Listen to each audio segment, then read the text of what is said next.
Familijom, Pek je ponovo sa vama u emisiju Žareni asfalt.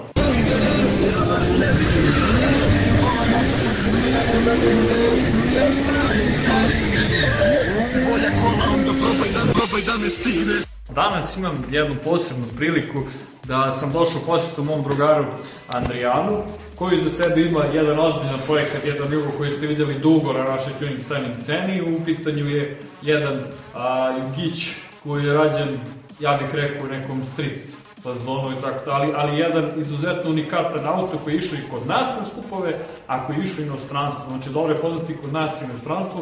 Ja ću naravno kasnije objaviti slike tog automobila da vidite o kom je automobilu reč. Trenutno je taj auto, ajde tako da kažem, van funkcije, nije registrovan, trenutno stoji u garaži, zato što Andrijan ima nov projekat koji ćemo predstaviti kasnije. Verovatno ste videli za mene o čemu je reč. Pa ujedno ćemo pričati malo i tom njegovom jugu. Inače, Andrijan iza sebe ima još jedan projekat za koje verovatno su neki čuli, neki nisu, a to je bio Jugo GTI, znači Jugo sa 1 i 6 motorom. Nećemo otkrivati kod koga je Jugo i ko je vlasnik Jugića, ali generalno čućete nešto više o tome i Andrijano će da vam ispriča nešto više o tom automobilu. Znači, prvo je fabrika napravila taj auto, pa je onda i Andrijano u jednom trenutku sinuo gde, pa i on uspio to da spakuje. Ja sam danas kod Andrijana jednog posebnog razloga, pošto je on, eto, ajde tako da kažeš, na neki način poznati tuner što se tiče tih Jugića. Ja sam došao malo kod njega da malo, ajde, kako da kažem, da malo nabuđimo moj auto, da mu damo malo snage, malo startnosti, ništa nešto previše, ali eto, čisto malo da to bude malo startniji auto koji može da se, za svaki dan, da se koristi. Hoćeš li nam ti reći šta smo to planirali, kakve su to nadograde koje smo planirali da uradimo na Jugiću, konkretno? Pa, za početak smo planirali da ga ojačamo od dole u praćkama. Evo, sad ćemo da... Na jednoj strani to ovde već neko lepo odradio, vidi se ovde da je već udarena jedna fleka, da se, pošto tu hoće da pukne. A s druge strane to nije urađeno, pa ćemo morati to da uradimo s ove strane nas dvojica.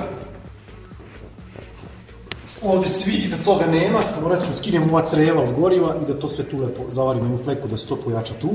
I naravno, što je bojka kod tih motora Peugeotovih, jeste ovaj donji nosač motora dole na šasi gde se zavrće, pošto fabrika je stavila 3-4 punkta, nije više, pa kako se auto vozi malo po gasu i malo se onako vozi žustrije, hoće da se desi da ti puti popuste i da se tu lim odvoji patosa taj nosač, da se odvoji jednostavno patosa i onda to stvara problem, cima menjač, tako dalje, tako dalje. U suštini, kod Pekija smo rešili da, kao što je Peki rekao, motor smo, kao što već se vidi, izvadili napolje, da se skine glava, mislim glavu već imamo drugu skinutu, da se pošalje to da se uradi šta se uraditi može, stavi druga bregasta i posle će Peki naravno da radi tu montiranje tog kompjutera i kao što je rekao, možda nekih 80 konja. Vidjet ćemo šta će tu da se dešava, bit ćete uglavnom obavešteni po pitanju toga. Uglavnom, posla ima puno, sve smo raskopusali i šta da vam kada, to je prilike to. Evo, to smo mi dole, tu vidiš, tu se tačno vidi gde smo ga povarili. Tu smo ga pojačali jer tu hoće da se odvoji taj nosač, taj donji nosač.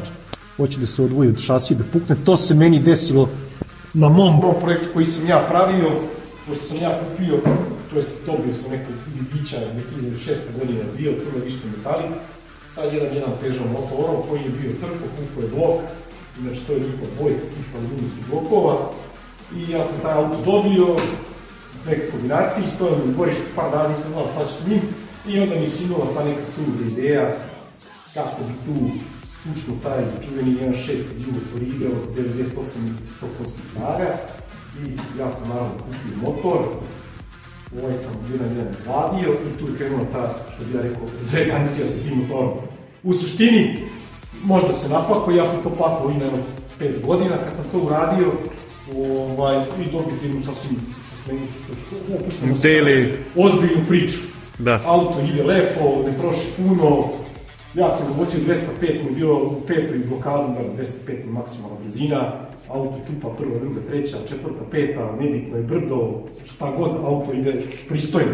A hoćeš li nam reći šta si otprilike radio da bi mogao taj motor da spakuješ u taj auto, pošto mnogo ljudi verovatno zanima kako se to radi i šta se u stvari radi da bi mogao taj motor lepo da legne u školjku. U suštini nije neka velika igra, u suštini sve paše sa 1.1 motora, nosači motora isto ostaju od 1.1, bočni nosač motora isto ostaje od 1.1, usis ostaje, to je kućište filtera, ostaje od 1.1, sad normalno, stavlja se 1.6 dizne, 1.6 usisna grana, ja sam kod mene ostavio čak i 1.1 izduvnu granu, s obzirom da sam morao da je produžim dole za nekih 10 cm, bila je kraća, u suštini je to. A beše alternator, nešto sam čuo da mora da se seče školjka zbog alternatora ili ne? Ja sam kod mene pravio ovde, ovaj deo školjke sam ovde prepravljao, pravio sam da bude malo uži, da bi mogo jednostavnije da menjam PK kaiš.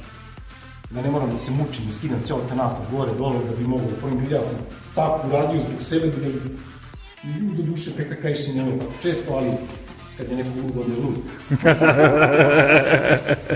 I to je to, u suštini što se tiče pojačivanja školjke za taj 1.6 motor, rekli smo, treba te praćke da se pojačaju, možda čak i ne mora, dole obavezno mora da se pojača dole taj donji nosač motora, zašto to hoće da pukne, ali u suštini ovaj Jugos Peugeot motor je već fabrički napravljen jače, tako da mislim da nema neke preterane potrebe za ojačavanje te školjke. Ali dobro, pišite mi u komentarima koji vam se auto najviše sviđa, koji bi auto mogli sledeći da crtamo ili koji bi sledeći mogli da pravimo u SketchUpu.